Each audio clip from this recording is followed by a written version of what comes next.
Olá, aqui é o Rogério Augusto Araújo. Hoje estou aqui fazendo o meu Rodcast com o meu amigo Carlão dos Oliveira. É o Carlos Alberto Nunes.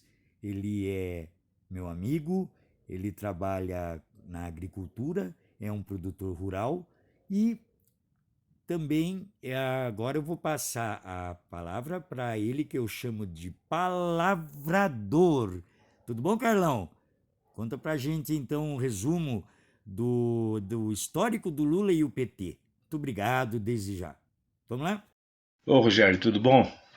Então, mas para a gente falar desse assunto, nós temos que pegar lá do início, desde o começo. Certo. No século XIX, o Brasil era predominantemente dominado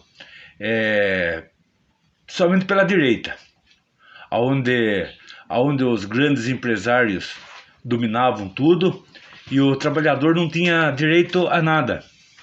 Foi aí que no século XX, no final dos anos 70, para o começo dos anos 80, os trabalhadores de fábrica começaram Se unir, né, para fazer. exato, a se unir e começar a reivindicar direitos, porque até então o trabalhador não tinha direito nenhum. De fato. De, de, Eu lembro que teve uma história do Lula, sem querer te cortar, já cortando, porque eu faço muito isso mesmo. Eu lembro que Lula sempre falou que até ele montar o PT só tinha executivos, administradores e não tinha dois, três trabalhadores no meio do monte de deputados federais, por exemplo. E o Lula aparece já entrando na política naquela hora, até as diretas já. Sim, mas antes das diretas já, o Lula já se começou a formar um líder nato dentro da fábrica, De fato. onde precisava, onde os trabalhadores tentavam organizar greve, tentavam reivindicar direitos, mas eles não eram totalmente bem ouvidos ou aceitos. Até porque era na época da ditadura militar. Exatamente, exatamente. Então aí, nesse contexto, apareceu o Lula, um trabalhador sindical, né? Começou a se manifestar, todo mundo viu nele um líder, uma pessoa que tinha capacidade para conversar com os grandes empresários, com os políticos da época e levar as reivindicações. E aí ele começou a se tornar líder ali dentro das fábricas, né? Em São Bernardo do Campo. E começou a fazer aqueles grandes movimentos nos anos naquelas greves dos anos 78, 79, aquelas greves. Aí começou a surgir o Lula. E aí o próprio povo elegeram ele como presidente do sindicato, que eles começaram a fundar sindicato, o Lula já foi logo presidente do sindicato, e pela sua comunicação, sua facilidade de diálogo com os empresários, com os políticos, ele foi ficando uma pessoa conhecida. Você vê que ele era político antes de ser político, né? Exatamente, mas de fato, o que levou ele a ser político foi a situação, porque o Lula, antes disso, ele não era voltado à política, ele não era engajado. Não, ele não era engajado. Isso. Mas aí como ele começou a ver amigos dele de fábrica, seu próprio irmão, que era muito ativo, né? Isso, Chico, né?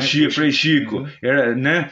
E ele via, e ele já chegou a ver o irmão dele chegar na casa dele, triste, que apanhou da polícia na rua porque estavam fazendo greve. E nisso o Lula foi vendo isso e começou a participar também. Aí começou toda a história. Ele se tornou presidente do sindicato, conseguiu reunir multidões. Aí, depois disso, o próprio povo elegeu ele deputado.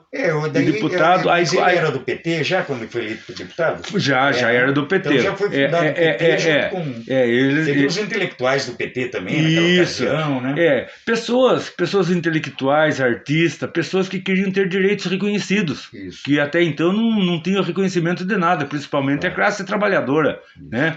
Que trabalhavam sem direito a nada, por salário de fome. Que é o que estavam querendo fazer de novo e a gente elege o Lula para evitar isso. Exatamente. Vamos lá, mas vamos... No sistema escravagista, né? Que o patrão manda, você obedece e se cala e pronto. Aí o Lula, sendo deputado, continuou as suas reivindicações, vendo neles um grande líder. Eles já tinham fundado o PT, ele, o José Dirceu, José Dirceu e muitos outros intelectuais, fundaram o PT, pensando na classe trabalhadora, no povo mais simples, no povo menos enxergado pela política. Os mais humildes, né? Lógico. E aí quando o Lula sai candidato pela primeira vez, né? Candidato a presidente daí, né? A presidente. Sem querer avançar, mas só para a gente poder chegar no... Né? Ele chega a ser candidato a presidente e já logo que sai, o presidente Sarney entra para debater com o Collor, toda aquela história do Collor, da Globo, querendo eleger presidente, se abusar querem fazer de novo uma próxima, mas eles têm que ficar bem pianinho. Desculpa, vamos lá. Sim, mas nessa época que ele saiu candidato, ele já saiu forte. Porque o povo estava revoltado com a política brasileira. O povo estava vendo que não tinha direito a nada. E ele saiu com grande chance até contra o Collor. Isso. Mas o Collor, na época que ele saiu candidato, o Lula saiu candidato contra o Collor, teve muitos fatores que atrapalharam o Lula. Porque a classe dominante, com a grande massa e o poder da imprensa, né, logo de cara já puseram uma coisa contra o Lula que pesou muito para ele. A igreja que já foi totalmente contra o Lula, metade da igreja estava contra o Lula, porque... E ficava acusando desde aquela época, falando que ia virar comunismo. Comunismo, um cara... Aquele fake news não era tão poderoso, mas aconteceu. O Lula não era tão conhecido, e aí uma das coisas que saiu, o povo falava, não, que ele tem pouco estudo. Ele não vai ser um bom presidente também, porque não sabe falar outras línguas. Um monte de preconceito. Um monte de preconceito. E aí também já começaram a soltar, não, que é a favor do aborto, coisa que não tem nada a ver. Já saiu, desde aquela época já falaram isso. Então a igreja já começou a soltar, não, que esse daí é a favor do aborto, coisa que não tem nada a ver. Falavam isso só para prejudicar ele. E o Collor soltou um grande slogan na época dele que ajudou muito ele. Eu serei o caçador dos marajás. Isso é uma mentira. Né? Então, com essa palavra, muita gente falou, nossa, esse vai ser um cara bom, porque, nossa, ele vai caçar os marajás, e todo mundo sabia que era os marajás. E a gente já via aquele monte de mentira na campanha, né? Exatamente. Mas enganou. Repete, mas ele conseguiu enganar muita gente, e com isso ele levou a eleição. Lula perdeu, sem problema. Não tinha internet na época, é bom a criançada saber. Exatamente, o Lula perdeu, foi para casa. Fake news pela mídia, né? E logo se mostrou quem era o Collor, né? Deletado pelo próprio irmão. Isso. Né? Ajudado pelo PC Farias. Isso. Né? E aí o Collor caiu, assume... Delatado, né? Delatado. Assume Itamar Franco. Porque teve impeachment, né? Não teve impeachment, ele saiu antes, mas é impeachment, esse cara aí... Exatamente. Bom, enfim. Sobre o Itamar Franco, depois vem... O Plano Real, né? O Plano Real foi... O Itamar Franco com o Fernando Henrique. Com o Fernando Henrique. O Fernando Henrique era ministro do Itamar Franco, né? Que foi criado o Plano Real. Aí, nesse Plano Real, subiu muito o nome do... Fernando Henrique, que até então saiu candidato pelo Plano Real, ganhou do Lula. Perdeu. Né? O Lula perdeu para ele. Mas foi uma eleição bem diferente, já foi bem diferente. Já era outra, né? Mas o Fernando Henrique saiu muito forte naquela época por causa do Plano Real, né? E aí foi até que o Lula... Tá, pode falar. O Lula venceu pela primeira vez. Ele venceu a primeira vez? Não, ele teve duas eleições do... Três eleições. Daí o Fernando Henrique fez aquele plano para conseguir reeleição, que não tinha. Ele fez daí o processo de pagar os deputados lá para, né, pelo que entendi, para poder conseguir ser reeleito. E daí depois o Lula vem ser eleito a primeira vez em... Quando? 2002. Isso, vamos lá. Contra... José Serra. Contra o José Serra. E já começou um processo de campanha suja. Começou, inclusive voltou de novo aquela história de favor ao aborto. Isso era o que mais pesa para a esquerda, como até hoje você viu dessa, né, coisa que não tem nada a ver. E ele ganhou do José Serra. Mas o povo, na verdade, o povo votou no Lula por insatisfação de tudo que estava acontecendo no Brasil. Então a esperança, porque o Lula tinha fama de ser pouco estudado, que não ia conseguir conversar com os estrangeiros, né? Mas o povo estava tão revoltado com a política da época. Eu falei assim, percebeu que de repente o Lula ia ser o que ele foi naquela ocasião. Exatamente. Eu acho que foi até um voto de protesto. Alguns, na minha opinião, acho que para você também, né? Foi até mas muita gente falou, porque estava muito desgostoso com a política da época. Vamos pôr esse daí mesmo para ver o que acontece. Aquela dívida, aquela monte de... Exatamente, porque na época se falava muito da dívida externa do Brasil, o FMI. O Brasil tinha uma dívida externa absurda, que todo mundo falava que o Brasil não pagava mais a dívida externa. Eu queria no final das contas, né, o Lula acabou pagando o FMI e dando lucro para o Brasil, emprestando dinheiro. Mas, enfim, o que eu quero perguntar para você agora é a relação sobre o José Dirceu e a mídia. O que aconteceu que começou uma derrocada porque enquanto o Lula estava indo bem, o José Dirceu, naquela época, começou a ficar um pouco arrogante, porque ele estava como ministro da Casa Civil, já desde aquela ocasião. O que aconteceu? Não, o que aconteceu foi o seguinte, na verdade, José Dirceu foi um grande ministro. Com certeza. Um grande articulador, tanto que o Lula conseguiu fazer um grande governo graças ao José Dirceu. E aí, o José Dirceu começou... Ia ser o provável sucessor do Lula. De fato.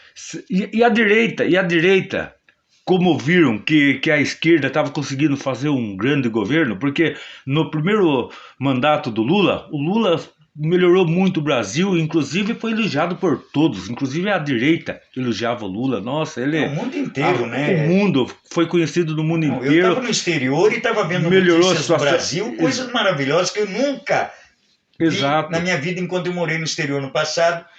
Exato. E aí o Lula não tinha nem candidato mais para quando ele fosse se reeleger. Aí que ele disputou com o Alckmin.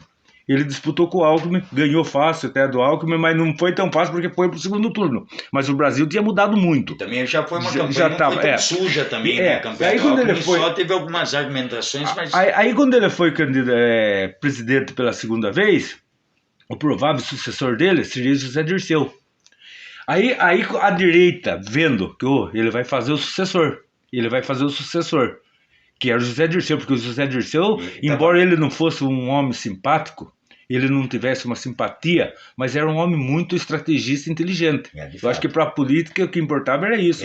Não adianta nada o cara ter um sorriso bonito e fazer, né? E por trás fazer outras coisas, não condizer com o seu sorriso. E o José Dirceu foi um grande ministro. Que seria provável sucessor do Lula. Aí a direita, vendo isso, que o Lula ia fazer o sucessor, como eles já estavam fora do poder, eles precisavam articular alguma coisa para não deixar a esquerda continuar no poder. Foi aí que eles começaram. Primeiro eles começaram a usar a arrogância do José Dirceu, a falta de simpatia dele. Mas eles não tinham nada para aprovar. Aí eles começaram a inventar um monte de coisa, corrupção, tanta coisa, e puseram tudo nas costas do José Dirceu. Sim. Puseram tudo nas costas do José Dirceu, mas coisa tudo inventado. A investigação, e o Lula nunca falou, vou interferir, vou colocar sigilo de 100 anos. Exato. O Lula aceitou a situação, que infelizmente calhou. Mas por que aconteceu também na questão da mídia, no geral? Esse que eu acho legal, esse ponto de vista. Porque a mídia, 80% da mídia é de direita. Então a mídia... Era falar do José Dirceu, que estava metido em corrupção, mas tanta isso coisa. Foi antes dele, antes de falar dessa coisa. O José Dirceu interferiu na mídia. Como é que ele fez? O negócio do dinheiro que ele pegou, o que ele fez? Ao invés a primeira coisa foi o seguinte: uma das ações do José Dirceu e do PT foi, ao invés de colocar 90%, era 70% do dinheiro investido nas propagandas, ele colocava só na Globo.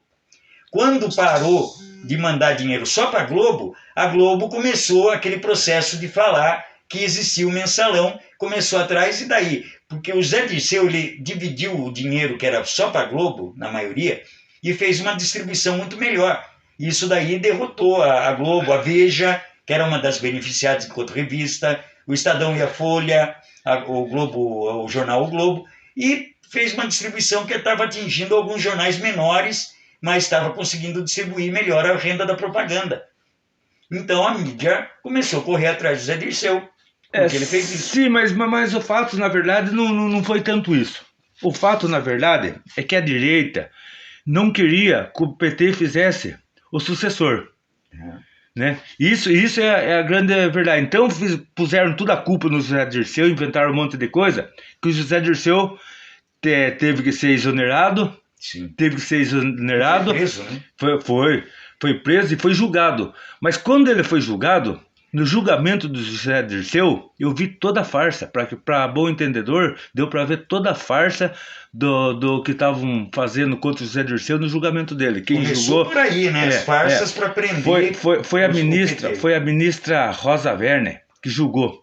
E eu me lembro direitinho quando ela fez o julgamento do José Dirceu, porque até então, até eu estava meio em dúvida. Falei, nossa, poxa vida, de tanta mídia colocar na cabeça da gente, a gente acaba... Fala, né? Mentira contada 1000 vezes se torna uma verdade. Isso é coisa de Goebbels na Alemanha nazista, exato. Já viu. Mas aí quando foi o julgamento do José Dirceu, aí eu mudei toda a minha opinião, porque eu lembro certinho, no julgamento da Rosa Weber, ela chegou a falar assim, não temos provas suficiente contra o acusado.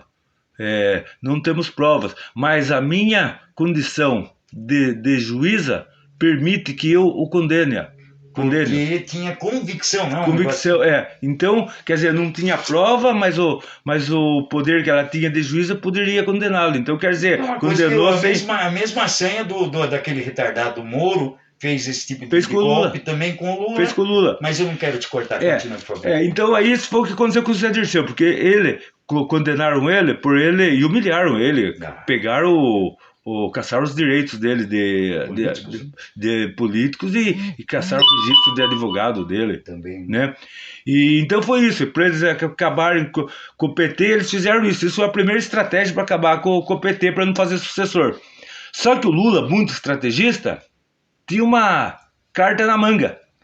Ninguém nunca ouviu falar, era uma pessoa assim que poucos, somente os mais entendidos de política, ouvia falar em Dilma Rousseff, que era ministra.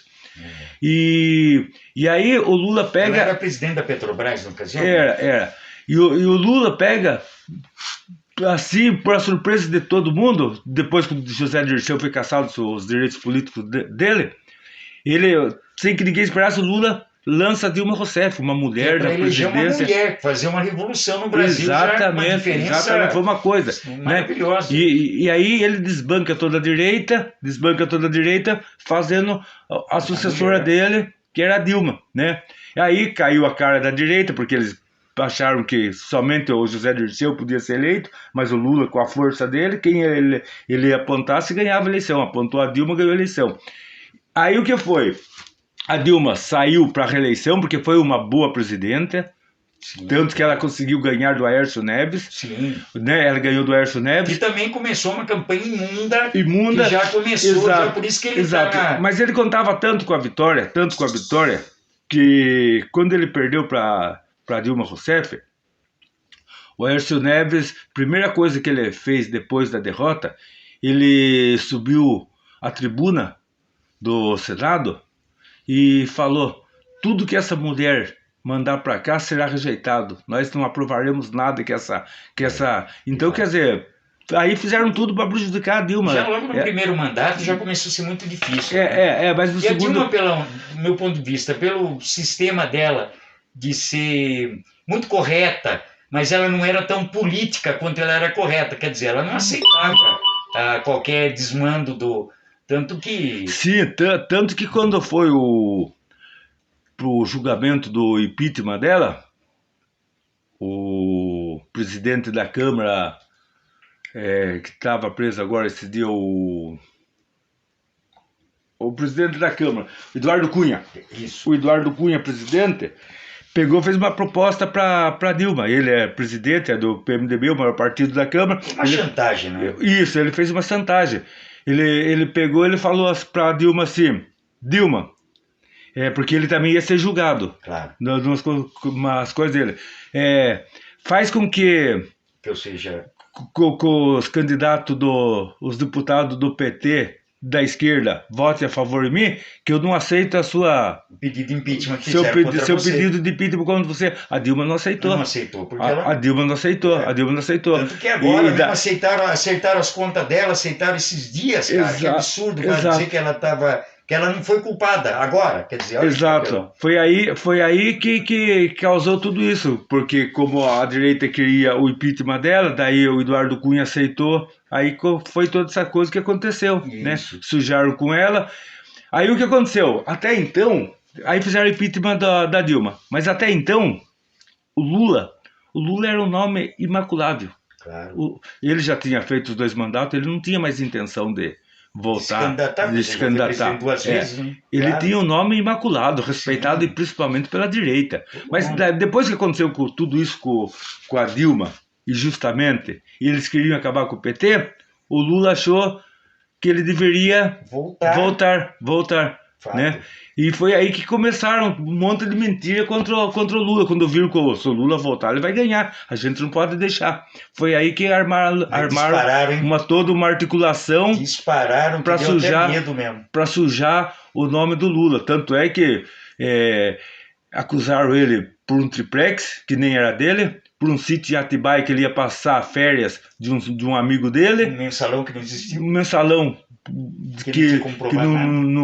que ele não tinha nada a ver com isso. Quer dizer, o mensalão já investigaram, né? Foi investigado em todos os países, banco, revistaram até debaixo do colchão da cama dele, nunca acharam nada. De brinquedo da neta. Nunca acharam nada contra ele. Tablet da neta. Então prenderam ele injustamente para ele não ser candidato, somente isso. Aí que chegamos à situação infeliz que a gente está agora de ter que passar esses 4 anos com esse desgoverno que o Brasil está, que graças a Deus agora já terminou. Hoje que dia que é? Né? Hoje é 30, né? E você vai ter o privilégio de ir para Brasília para participar da posse do nosso presidente Lula. Pois olha só, então... Estou de viagem amanhã cedo. Ah, que bacana. Então eu já desejo, por enquanto, muito obrigado, que dê tudo certo, que esse governo aqui, como é que você acha que vai ser esse governo? Vai ser duro, hein? Vai ser maravilhoso, vai ser cheio de esperança, muita coisa vai voltar. Vamos acabar com esse ódio que está no Brasil, com essa coisa muito estranha que está acontecendo nesse país. O Brasil vai ser um país que vai voltar a crescer muito de novo. Os países estrangeiros voltarão a investir no Brasil. A nossa Amazônia, tenho certeza que será preservada. Eu acho que vamos melhorar muito outra vez a educação. Porque um país, para se desenvolver, a primeira coisa é a educação, e o Lula tem muito isso como objetivo. Melhorando a educação, sabemos que vamos melhorar também a saúde, vai ter muito emprego no Brasil, e eu tenho muita esperança e fé que com o Lula o Brasil vai voltar a crescer e a sorrir de outra vez. Então é isso aí, eu agradeço de coração esse meu amigo, espero que tenham gostado dessa pequena fala, mas eu acho que tem mais coisas, mais assuntos para a gente falar no meio do caminho, então... Quando tiver uma próxima oportunidade, eu vou chamá-lo novamente. Muito obrigado, viu? Eu que agradeço.